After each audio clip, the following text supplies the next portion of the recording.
A esta mujer la mataron por espionaje, aunque quizá jamás robara un secreto. Puede que este hombre fuera el verdadero James Bond o una víctima de sus propias fantasías. Y quizá este hombre haya salvado al mundo y desaparecido sin dejar rastro.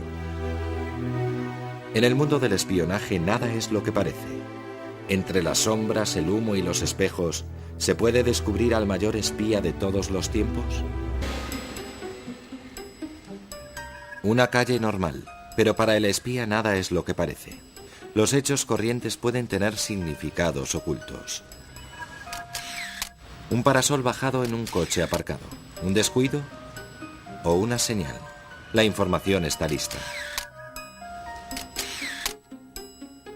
¿Colisión accidental o maña de espía? ¿La transmisión de un mensaje secreto? Empleados de la compañía telefónica, ¿reparan las líneas o las pinchan? Y detrás de estos visillos, ¿una familia normal o un piso franco donde se oculta un exagente doble? El juego del espionaje esconde lo extraordinario detrás de lo corriente. Los participantes manejan trampas y engaños, seducción y traición. El espía debe tener tanto las cualidades de un policía como las de un reclutador. Y además capacidad de convicción para poner al oponente de su parte. En el mundo del espionaje, la verdad y la fantasía se confunden. Los hombres y mujeres que interpretan el juego mortal del engaño viven dobles vidas, caminando por la precaria línea que separa la realidad y la ilusión. ¿Quiénes son los auténticos espías? ¿Héroes desconocidos o personajes cuyas hazañas se convierten en leyenda? El mal que ha hecho esta mujer es increíble. Quizás sea la mayor espía del siglo. El veredicto del proceso por espionaje contra Margaret Sell, más conocida por Mata Hari. Así nació una leyenda. ¿Pero realmente fue una gran espía?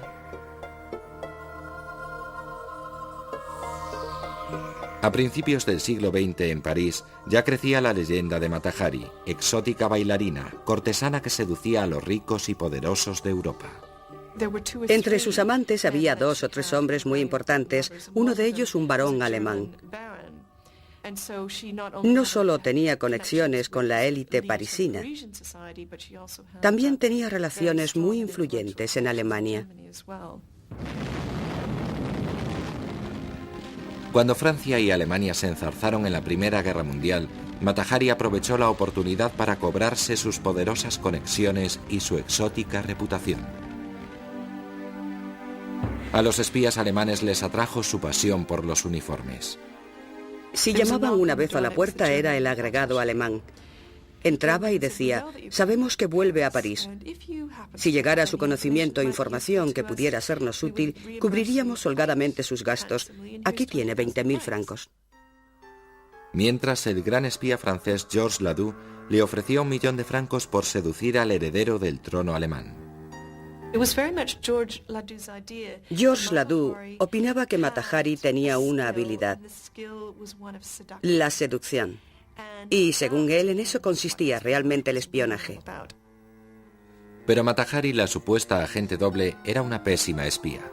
Ingenua e indiscreta, fue por toda Europa metiendo la pata y llamando la atención. Hasta que los alemanes decidieron que solo servía de señuelo para apartar la atención de agentes más valiosos. Así que en Madrid, un diplomático alemán, Arnold von Kahl, se dejó seducir por ella y luego la echó a los lobos. Nunca hizo nada para ganarse sus 20.000 francos y en realidad era un peligro porque era como una bala perdida. Así que lo que hizo von Kahl fue enviar un telegrama de Madrid a Berlín en un código que sabía que los franceses ya habían descifrado. Estos lo interceptaron y lo descifraron y así tuvieron información suficiente para detener a Mata Hari. En julio de 1917, Mata Hari fue acusada de espionaje en París. No había pruebas de que hubiera llegado a pasar información valiosa. El fiscal diría después, no había pruebas suficientes ni para matar una mosca. La tragedia de Mata Hari es que al final la ejecutaron no por lo que hizo, sino por su mundo de fantasía. Si en plena guerra te paseas por los dos bandos, como lo hizo Mata Hari, contando que eres espía, la gente se pone nerviosa y puede acabar creyéndote. Eso hicieron los franceses y acabaron fusilándola en el castillo de Vincennes. Mata Hari se convirtió en leyenda por intentar combinar los dos oficios más antiguos del mundo, prostitución y espionaje, y fracasó. Los espías realmente grandes deben ser mucho más sutiles. Este hombre es uno de los raros supervivientes del doble juego. Oleg Gordievsky fue agente del KGB, pero también espió para Occidente. Simplemente tenía ocasión de echarme al bolsillo documentos de alto secreto del KGB, sacarlos de sus oficinas, acudir a una reunión clandestina en otro piso alquilado y sacar fotocopias inmediatamente. Luego me tocaba devolver los papeles a su sitio. Cada vez pasaba unos nervios de espanto, porque si alguien me pillaba con estos papeles en el bolsillo, sería hombre muerto. Oleg Gordievsky es hombre de muchos disfraces. Aún hoy no puede volver a Rusia. Sigue sentenciado a muerte. Gordievsky nos adentrará en el mundo del verdadero espionaje, en un juego mortal a veces más extraño que la ficción y donde desde tiempos inmemoriales se han jugado las apuestas más altas.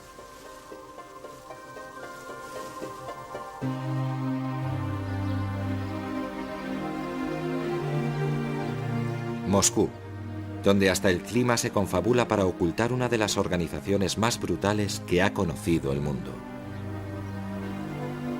Esta es la sección extranjera del KGB, los servicios secretos de la antigua Unión Soviética.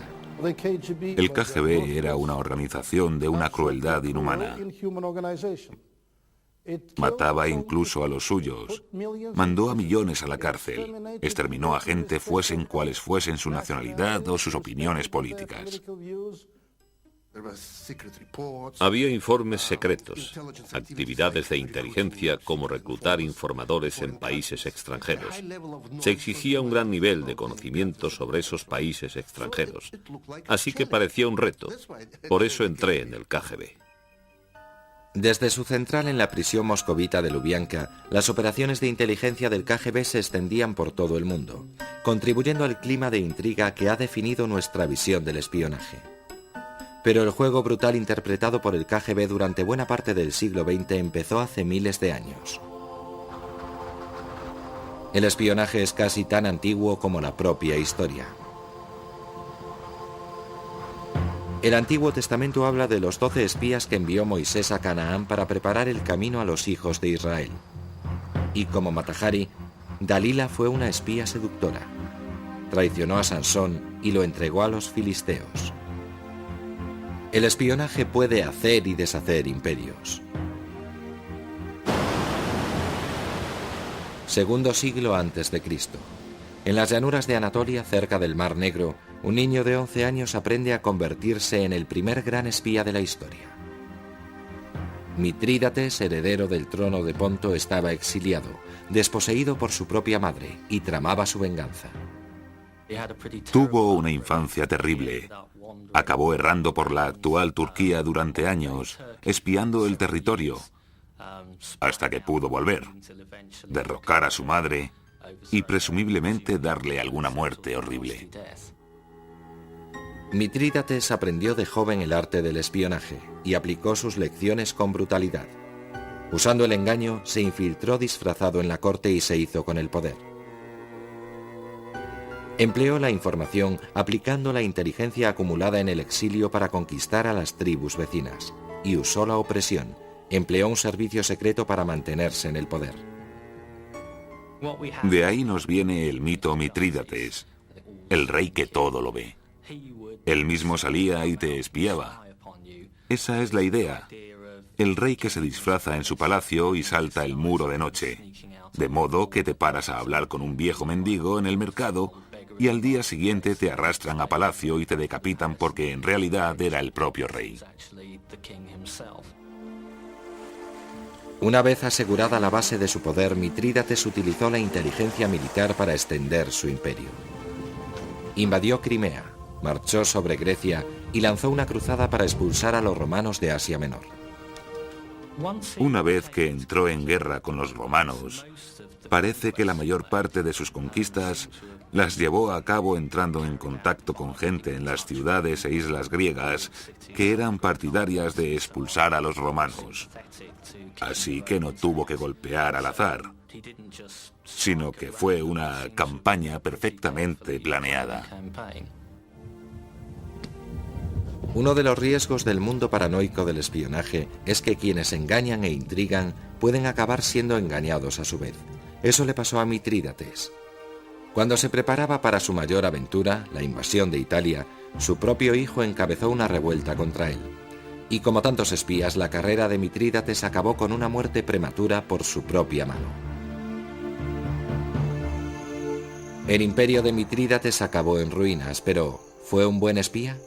Ciertamente dejó un temible legado. La sociedad paranoide que creó, su uso de la inteligencia para la conquista, son todos ellos ingredientes de la carrera de un espía que dominó el oficio moderno. 1917. En Rusia la revolución lleva a los bolcheviques al poder. El recién nacido Estado soviético intenta aplastar a sus enemigos. La lucha contra las fuerzas de la contrarrevolución la encabeza el lugarteniente más entusiasta de Lenin, Félix Dzerzhinsky. Creía en el sueño revolucionario. Se había endurecido con la experiencia de la persecución y la cárcel bajo el régimen zarista. Pero tras la Revolución de Octubre, no dudó en usar cualquier método que estimara necesario para asegurar la supervivencia del régimen bolchevique. Desde su cuartel general en la prisión moscovita de Lubianka, Félix de Hierro, como se le dio en llamar, fue el cerebro del estilo inflexible con que el KGB trató a sus enemigos políticos, tanto en casa como en el extranjero. A principios de los años 50, una organización italiana de derechas editó un libro sobre los campos de concentración y los trabajos forzosos en la Unión Soviética. Por entonces el KGB en Italia, con ayuda de informadores o agentes secretos, destruyó los almacenes donde estaban los libros recién impresos, listos para la venta. Lo destruyeron rociándolo de un líquido venenoso y maloliente. Fue una de sus operaciones más interesantes. No fue muy agradable, pero el KGB nunca fue una organización agradable precisamente. Como antes hiciera Mitrídates, Félix Dzerzhinsky usó la inteligencia no solo para la opresión interna, sino también para la expansión en el exterior. El KGB se hizo experto en el reclutamiento de agentes extranjeros en favor de la causa comunista. Solo había tres métodos: la afinidad ideológica, es decir, gente dispuesta a trabajar por sus convicciones. La segunda categoría, los intereses materiales, o sea, por dinero. Y la tercera se llamaba eufemísticamente psicológica, motivos psicológicos, pues así se llamaba al chantaje, al simple chantaje. Los reclutadores del KGB se apuntaron a algunos éxitos sonados. Kim Philby, diplomático, enlace de la CIA y posible jefe de la inteligencia británica. Un comunista comprometido que huyó a la Unión Soviética en 1963. Arne Treholt, miembro prosoviético del gobierno noruego, que entregó a los rusos los secretos de la defensa antisubmarinos de la OTAN. Y Aldrich Ames, el espía del $1.000.000, un exoficial de alto rango de la CIA que pasó el resto de su vida entre rejas por traición. Era un bastardo y un cínico. Lo hizo por dinero. Entregó a mucha gente. Yo era agente británico, y además de mi caso, muchos agentes americanos fueron ejecutados por su culpa.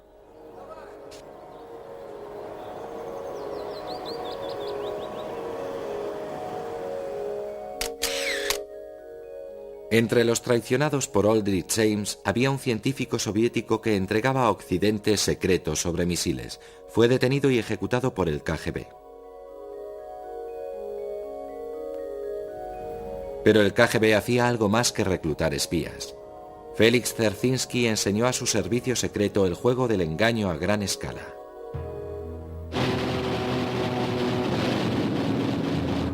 Cuando la Segunda Guerra Mundial estaba a punto de acabar, los aliados occidentales volvieron la vista hacia una nueva amenaza. La Unión Soviética pretendía extender el comunismo en Europa. Las agencias de espionaje occidentales necesitaban desesperadamente agentes para infiltrarlos en el Kremlin y descubrir los planes de Stalin. Se dirigieron a los estados bálticos, Letonia, Lituania y Estonia, donde los independentistas buscaban apoyo para luchar contra la toma de control por Moscú. Teníamos que luchar a cualquier precio para recuperar nuestra libertad. Ese era el objetivo principal. Los servicios secretos británicos, el MI6, llevaron a Londres a muchos separatistas bálticos y los entrenaron como agentes. Luego los devolvieron a la Unión Soviética para que lucharan por su causa y de paso consiguieran información para Occidente. Pero sin que los ingleses sospecharan nada, sus agentes estaban a punto de caer en una trampa. Un gran juego de engaño que supera a las más fantasiosas novelas de espionaje. El KGB se había enterado de los planes ingleses y desde su central en Riga, capital de Lituania, tejieron una compleja operación para descubrir a los espías enemigos y confundir al MI6. Una de las máximas del espionaje es que nada ni nadie es lo que aparenta. Y desde luego los contactos que los británicos encontraron y entrenaron en la costa báltica, en los que depositó su confianza el MI6, tampoco eran lo que parecían. Yo era un hombre del KGB. Mi trabajo consistía en convencer a los agentes británicos de que era un nacionalista y uno de los dirigentes de una organización nacionalista en Riga. Y lo conseguí. El KGB controlaba las radios empleadas por los agentes británicos. Los movimientos de resistencia con los que aunaron fuerzas eran frentes del KGB. En cuanto a la información que los agentes enviaban a Inglaterra, también la manipulaban a fondo oficiales del KGB disfrazados de independentistas. Cuando vivíamos en el bosque, estábamos en contacto diario con el KGB, mediante escondites. Cada día pasábamos por el buzón para enviar a Moscú un informe sobre nuestras actividades y transmitir los mensajes recibidos de Londres. A través de esos mismos escondites también recibíamos la información que teníamos que enviar al MI6. Así era como desinformábamos al gobierno británico. Teníamos allí un buzón. Después de utilizarlo, era fácil de camuflar.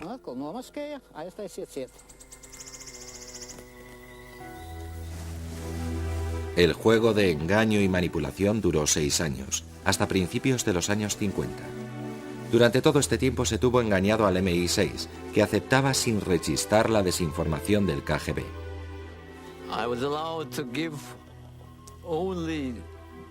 Solo me permitían dar datos de baja calidad. Pura basura, no se imaginan. La operación del Báltico habría pasado inadvertida si el KGB no hubiera cargado las cintas. Entre la información basura, envió a Londres una muestra de agua, supuestamente de un río próximo a una central nuclear soviética. Era tan radioactiva que los británicos sospecharon. El MI6 cerró la operación dejando que sus agentes fueran atrapados, asesinados o encarcelados.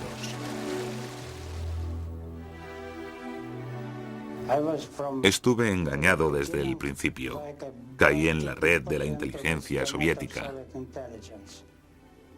¿Para qué correr tantos riesgos? Todos esos sufrimientos, esas vidas rotas, ¿de qué sirvió? El golpe del Báltico, el juego mortal de engaño del KGB, fue producto del genio de Félix Dzerzhinsky. Y aunque ahora se haya retirado su estatua de Lubyanka, su legado perdura en la Rusia postsoviética. Su retrato sigue colgado en los despachos de los servicios de seguridad e inteligencia rusos. Y en las escuelas especiales se siguen enseñando sus hazañas. ¿Fue Félix Dzerzhinsky el mayor espía del siglo XX? ¿O corresponde ese honor a una figura del otro bando, aún más escurridiza?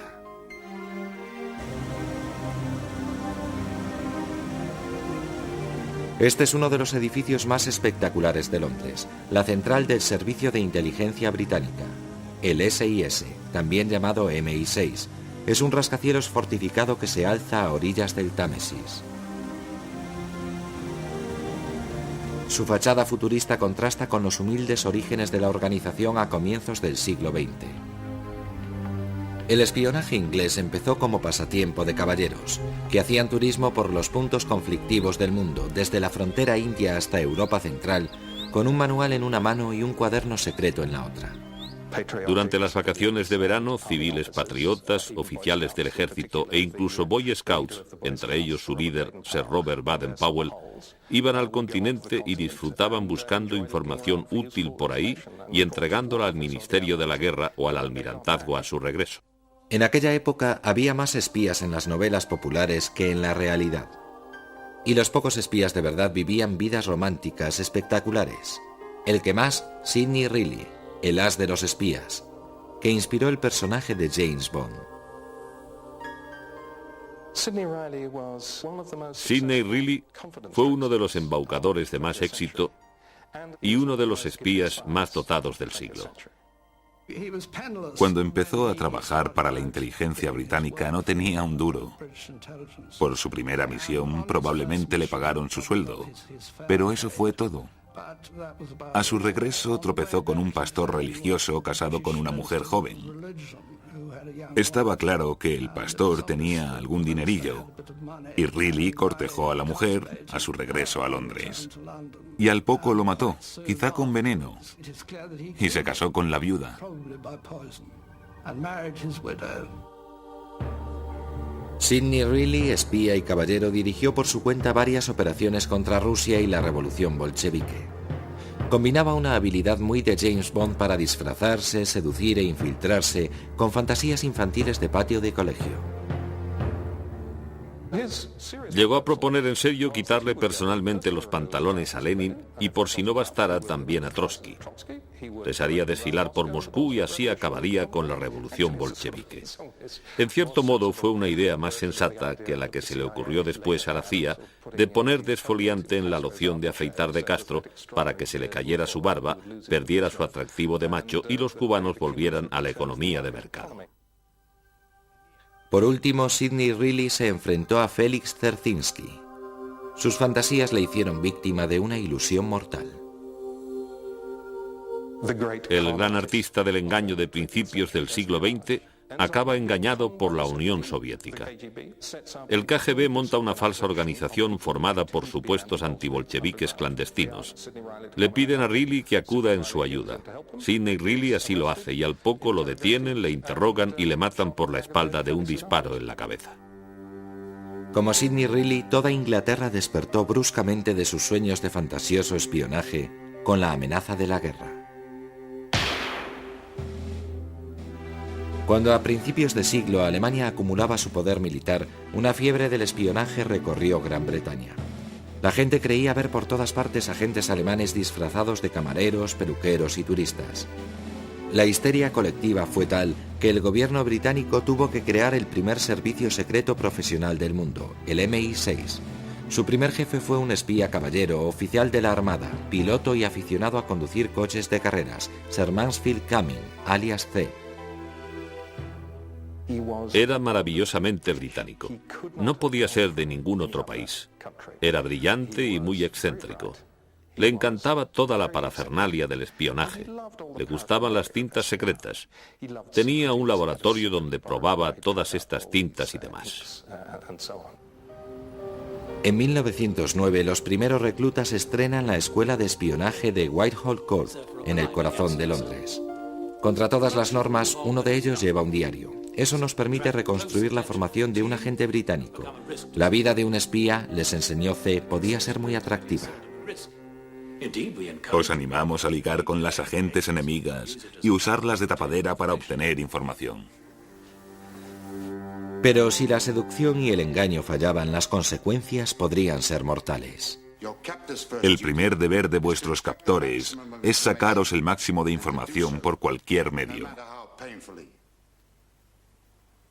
Esta lección es muy solemne Hay que ser lógico sobre la propia muerte y pensar en ella a fondo. Hay hombres valientes que jamás se clavarían un cuchillo, pero no dudarían en pegarse un tiro. Otros no soportarían la visión de una aguja, pero no les costaría trabajo tragar una pastilla.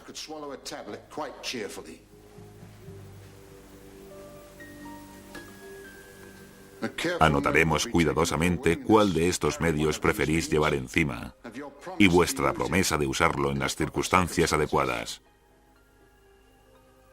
La muerte es una opción viable. En 1914 la amenaza alemana se volvió real. Los caballeros británicos, convertidos en jugadores profesionales, entraron en guerra. La Primera Guerra Mundial se libró en las trincheras, una toma agónica y sangrienta del territorio. Para los comandantes aliados, la información sobre la posición de las fuerzas alemanas resultaba vital. La inteligencia británica se prestó voluntaria. Mejoramos en la decodificación, los interrogatorios a prisioneros de guerra y también en lo que se daría en llamar inteligencia de imágenes, las que obtienes sobrevolando a las fuerzas enemigas, aunque por entonces no podíamos adentrarnos mucho tras sus líneas. Y a la larga, hacia el final de la guerra, también teníamos una red de espionaje que cubría toda la zona ocupada del norte de Francia y Bélgica. La Dame Blanche, la Dama Blanca. La Dama Blanca fue creación de uno de los agentes más brillantes de C, el capitán Harry Landau, que supervisó las labores de vigilancia de las tropas alemanas en su avance en tren hacia el frente. Sus agentes se organizaban por células, unidades independientes que tenían un nombre en código individual, y los agentes que se desperdigaron por Francia y Bélgica fueron los que menos llamaban la atención en tiempos de guerra: mujeres jóvenes. Estaban obligadas a alojar a oficiales alemanes y no se perdían palabra del enemigo. Un día me dijeron que podía sumarme a ellas.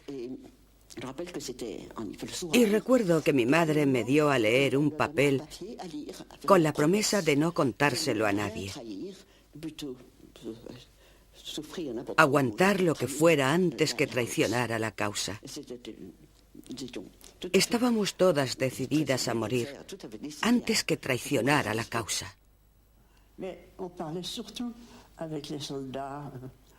Hablábamos con los soldados a los que alojábamos, sobre todo con los cocineros. Preguntábamos de dónde eran, si tenían familia. Al cabo de un par de días nos lo contaban todo.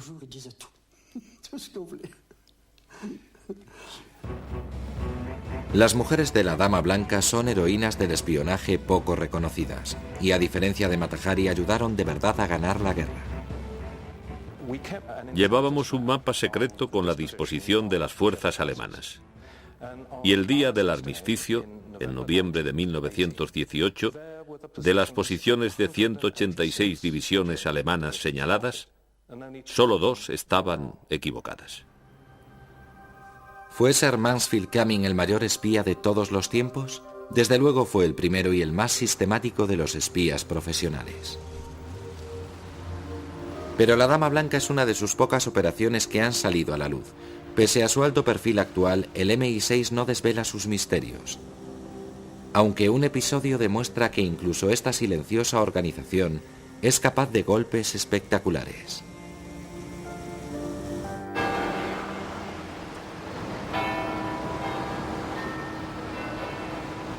La historia empieza en 1974 en Dinamarca. En un club deportivo de Copenhague, un agente británico con el nombre en clave de Michael estableció contacto con una nueva fuente de información vital. El oficial del KGB, Oleg Gordievsky, había tomado una decisión que podía costarle la vida: traicionar a la Unión Soviética. Durante 10 años, Oleg Gordievsky entregó cientos de documentos de la KGB de la Embajada Soviética en Copenhague y después en Londres. A la hora de comer se reunía con su contacto británico y después de cada encuentro se jugaba la vida. Yo pensaba, mientras estoy aquí, a salvo, comiendo en un piso franco de los servicios británicos con estos documentos prestados, el hombre del puesto que tiene la responsabilidad de controlar toda la documentación reservada del puesto de la KGB puede hacer un registro. Era un oficial joven y tenía autoridad para hacer un registro en todos los despachos de los funcionarios, incluidas sus mesas y sus cajas fuertes. Y se habría dado cuenta de que en ese momento faltaban 12 documentos. Entonces no tendría más que esperar a que alguien regresara con ellos y volviera a dejarlos en la caja fuerte. Así que eso es lo que me esperaba cada vez, sí. ¿Dormía usted por las noches? Muy mal, sigo usando somníferos. En 1985 la pesadilla de Oleg Gordievsky se hizo realidad. De pronto le ordenaron que regresara a Moscú. Un espía soviético infiltrado en la CIA, Aldrich Ames, había contado a sus jefes del KGB que había un agente doble. Gordievsky era el primer sospechoso. En el caso del señor Gordievsky, sabía que el SIS tenía una buena fuente, especialmente buena, así que até cabos, y eso nos permitió identificar quién era. De día, a Oleg Gordievsky le drogaban e interrogaban en la central del KGB. De noche esperaba en casa bajo vigilancia a que los británicos montaran una gran operación de rescate por la frontera con Finlandia. Durante esa época, esos días de mi huida, no podía creérmelo. Me estaba sucediendo y aún así me parecía vivir una película. Tenía que ir a una esquina del centro de Moscú y esperar allí 5 minutos bajo una farola, con una bolsa de plástico en la mano, y unos días después, en un punto concreto de la carretera entre Leningrado, ahora San Petersburgo, y la frontera finesa, me recogerían 2 coches británicos a las 2 en punto. Así que el viernes burlé la vigilancia y tomé un tren a Leningrado. A la mañana siguiente, con gran alivio, encontré el sitio, porque no lo había visto en mi vida, y maté el tiempo hasta las 2 en punto de la tarde. Los 2 coches ingleses llegaron con solo 20 minutos de retraso. Salté a uno de ellos y me escondí. El coche se detuvo 5 veces y cada vez pasé pánico. Pero por fin salimos del territorio soviético y el colega británico se puso a cantar Finlandia de Sibelius para mí y enseguida me di cuenta de qué significaba. Oleg Gordievsky es uno de los pocos supervivientes del doble juego de la muerte entre el Este y Occidente. Pero su derecho a la fama no obedece solo a su osadía, sino también a la importancia de su contribución. Fue la información pasada por Gordievsky la que ayudó a Margaret Thatcher a establecer relaciones amistosas con Mikhail Gorbachev en 1985. Pero el juego del espionaje es un juego de espejos donde un farol se cubre con otro farol. Y hay algo llamativo en la historia de Gordievsky. Cuando tras su huida llegó a América para que lo interrogara la CIA, su interrogador fue el mismo hombre que lo había traicionado, Aldrich Ames. La persona de la CIA que tenía delante cuando lo conocí era el hombre más encantador de todos, con pinta de buena persona, que te miraba a los ojos y parecía tan simpático, cuando probablemente estaba pensando de mí: hijo de perra, ¿por qué no estarás muerto? ¿Por qué no te has muerto cuando te entregué?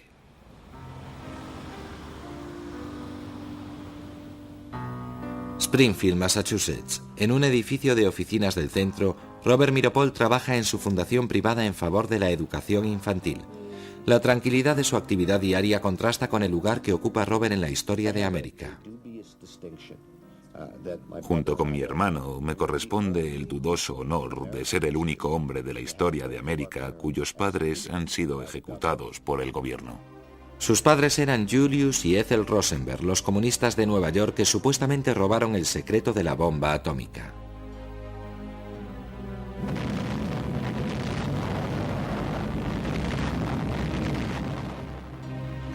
El bombardeo de Hiroshima y Nagasaki puso fin a la Segunda Guerra Mundial. y al mismo tiempo convirtió a Estados Unidos en la primera potencia militar del planeta. Entonces, en 1949 ocurrió lo inimaginable. Los rusos hicieron estallar una bomba. El hecho de que ambos bandos tuvieran armas atómicas convirtió la Guerra Fría en un periodo de tensión como no lo había habido en 30.000 años. Estados Unidos consideró alarmante el aumento del poder y la influencia soviéticos. La paranoia sobre la infiltración comunista suscitó una pregunta crítica. ¿Quién había entregado a los rusos el secreto de la bomba atómica? Las investigaciones se centraron en Nuevo México y los laboratorios secretos de Los Álamos, donde se diseñara la bomba. Pero el primer progreso procedió del otro lado del Atlántico. El MI5 descubrió los primeros indicios de una red de espionaje al detener a un espía comunista y antiguo científico del Proyecto Manhattan, Klaus Fuchs. Fue reclutado nuevamente por la inteligencia soviética en Nueva York. Le dijeron que fuera a un punto del East Side de Nueva York llevando una pelota de tenis en la mano y que buscara a alguien, un correo soviético, que llevaría un par de guantes puestos y otro en la mano. Así fue como estableció contacto. Harry Gold confesó ser un correo y condujo al FBI hasta David Greenglass, que había trabajado en Los Álamos, y Ruth, su mujer. Los Greenglass a su vez condujeron al FBI a la hermana y cuñado de él, Ethel y Julius Rosenberg. El caso del gobierno contra mis padres fue sencillo. Acusaron a mi padre de haber reclutado a David Greenglass para que robara el secreto de la bomba atómica y se lo entregara a un espía llamado Harry Gold. Tanto Gold como Greenglass testificaron que se conocieron en Albuquerque, Nuevo México, en junio de 1945, y que a cambio de $500, David Greenglass entregó a Harry Gold los bocetos que constituían el secreto de la bomba atómica. El juicio, celebrado en 1951, fue denunciado como caza de brujas, y dentro del tribunal el jurado escuchó testimonios de que Julius y Ethel Rosenberg habían sido los cabecillas de una conspiración.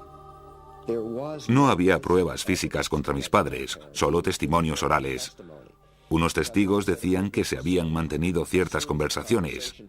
Ethel y Julius Rosenberg ordenaron a David y Ruth Greenglass que fueran a Los Álamos y robaran el secreto de la bomba atómica.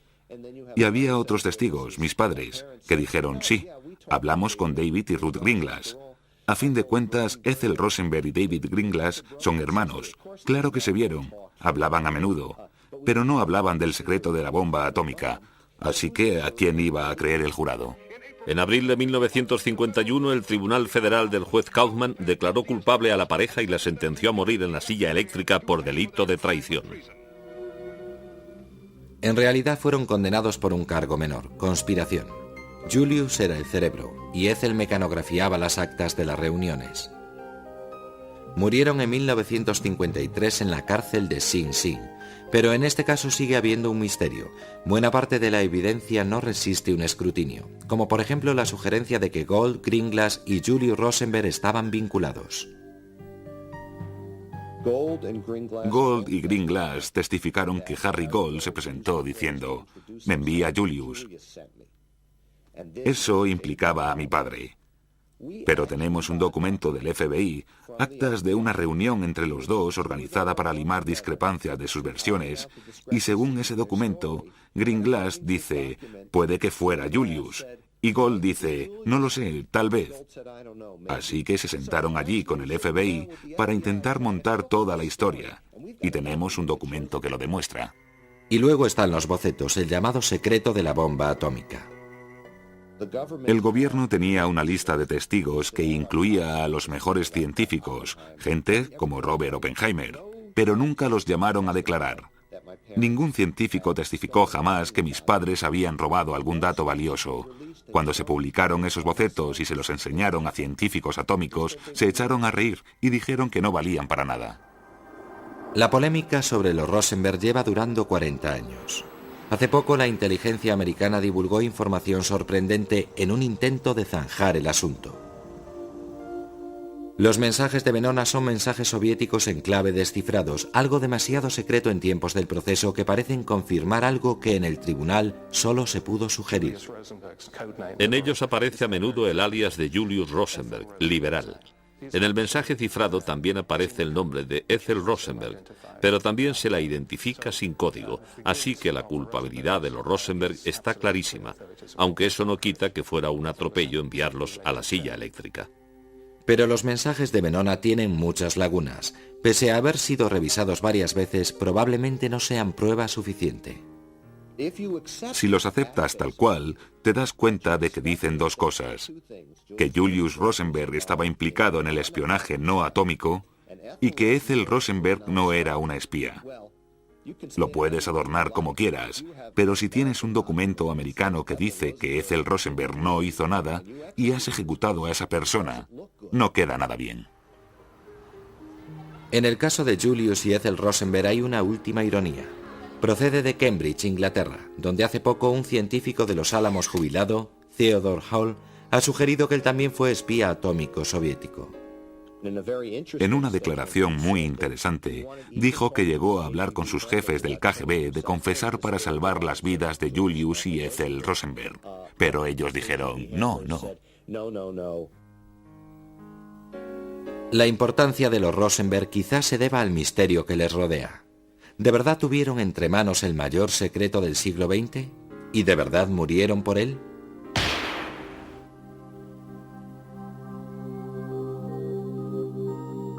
La Tierra vista desde el espacio, punto de mira predilecto del espionaje moderno. Aquí no hay espías ni disfraces, solo satélites silenciosos que orientan sus lentes hacia Tierra buscando bases de misiles, movimientos de tropas e incluso barcos rusos en construcción.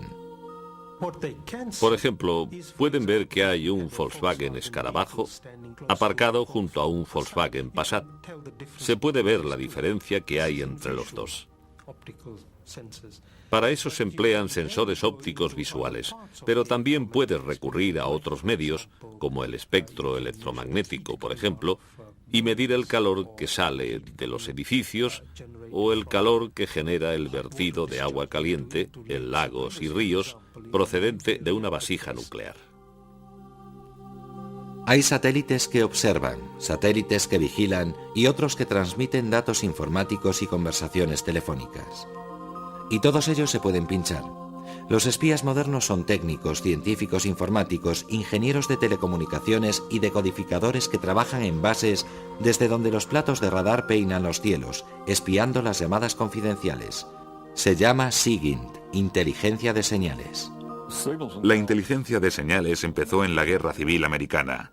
La Unión tenía muchas líneas de telégrafos, miles de kilómetros, pero los confederados tenían muchas menos, aunque pinchaban a menudo las líneas. Tenían un hombre apodado Lightning Ellsworth, porque le alcanzó un rayo cuando estaba escuchando una línea de la Unión. La guerra de inteligencia electrónica se intensificó durante los años 50, periodo culminante de la Guerra Fría en que el radar occidental captaba las pruebas de misiles soviéticos. Los héroes desconocidos, espías del cielo, realizaban misiones audaces en aviones de reconocimiento que volaban a gran altura como el U-2 para identificar blancos para misiles nucleares. Siempre temía que creyeran que hacíamos algo más que reconocimiento, como un ataque. Como esos objetivos estaban muy diseminados por el sur de Rusia, volábamos en zigzag de un blanco a otro, por despistar, supongo. No sé si eso mejoraba nuestra seguridad. Lo que sí hacía, desde luego, era alargar el vuelo sobre Rusia. Pero recabar información desde una distancia segura solo es una parte del asunto. Desde las vísperas de la Segunda Guerra Mundial, cuando casi toda la inteligencia procedía de fuentes humanas, el tema ha cambiado muchísimo. Ahora cerca del 80% procede de medios técnicos. Así que esos medios técnicos se han vuelto muy importantes, mientras que el valor de los James Bond ha caído en picado. De todos modos, los seres humanos son muy importantes en este negocio, porque alguien tiene que interpretar todos esos datos que se producen.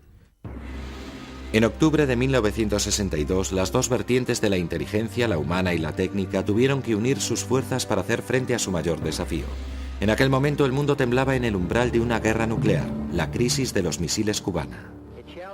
La política de esta nación considerará que cualquier misil nuclear lanzado desde Cuba contra cualquier nación del hemisferio occidental es un ataque de la Unión Soviética a los Estados Unidos que exigirá tomar represalias contra la Unión Soviética. La oposición americana a la revolución de Cuba obligó a Fidel Castro a cerrar filas con Moscú. El presidente soviético Nikita Khrushchev consideraba a Cuba una rampa de lanzamiento hacia los Estados Unidos. En 1962 los aviones U-2 que espiaban Cuba desde las alturas encontraron lo impensable. Lo que más te llama la atención son los indicios de actividad. Cuando observas la selva desde 2.500 metros de altura, si en un sitio ha habido movimientos de excavadoras, deja una señal muy visible en el suelo. Los misiles estaban cargados en lanzaderas de transporte y tapados con lonas. Mientras el mundo contenía el aliento, las dos superpotencias iniciaron frenéticas negociaciones. Los rusos negaron que estuvieran instalando misiles, pero no pudieron refutar las pruebas de los aviones espía americanos que habían detectado los barcos de transporte atravesando el Atlántico. La crisis terminó con un acuerdo secreto y Khrushchev se echó atrás y retiró sus misiles. Kennedy había jugado al póker con los soviéticos y ganó, porque además de fotos se guardaba en la manga información de dentro. La información vital procedía del interior de la Central de Inteligencia Militar Soviética, el GRU. Información sobre la capacidad técnica y la disposición de Moscú a usar misiles nucleares. La fuente era un coronel del GRU descontento, Oleg Penkovsky. Quería atención, reconocimiento, ser el mayor espía de todos los tiempos. Penkovsky ofreció colocar en Moscú varias bombas atómicas en miniatura para hacerlas explotar en caso de necesidad. Él las colocaría encantado en varios sitios de Moscú que consideraba estratégicos. La CIA no aceptó su oferta y prefirió explotar otras ventajas estratégicas de Penkovsky. Sus contactos militares de alto nivel, su acceso a información reservada y su decisión de entregar información en sus viajes al extranjero. Los encuentros eran discretos, por lo menos al principio. En un tranquilo hotel londinense cerca de Marble Arch, en 1961, Oleg Penkovsky se reunió con sus enlaces conjuntos del MI6 y la CIA y empezó una serie de entregas que sumarían más de 5.000 documentos y fotos confidenciales. Nos abría una ventana a la planificación militar soviética, la filosofía de la modernización de las Fuerzas Armadas soviéticas. Nos dio una pista sobre la dirección que tomarían durante los 20 o 30 años siguientes.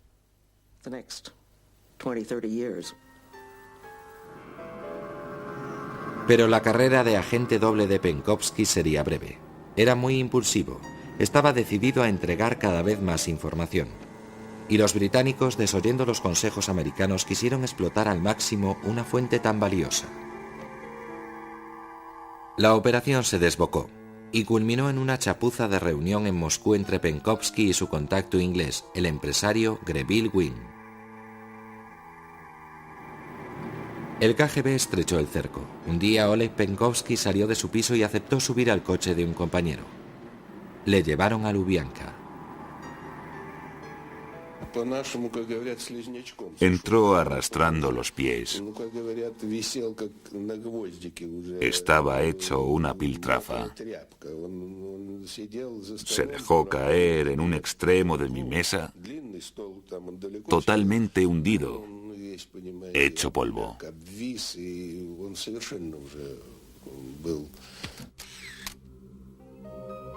Penkovsky Oleg Vladimirovich. Wynn y Penkovsky fueron juzgados juntos en mayo de 1963. Wynn fue condenado a 8 años, pero luego fue devuelto a Inglaterra en un canje de espías. Oleg Penkovsky no tuvo tanta suerte. El 16 de mayo de 1963, a las 4:30 de la tarde, Penkovsky fue ejecutado. El gran juego ha producido muchos héroes y villanos. Eso depende del punto de vista de cada uno. Pero ¿quién fue el más grande? ¿Félix Dzerzhinsky, maestro de la intriga brutal?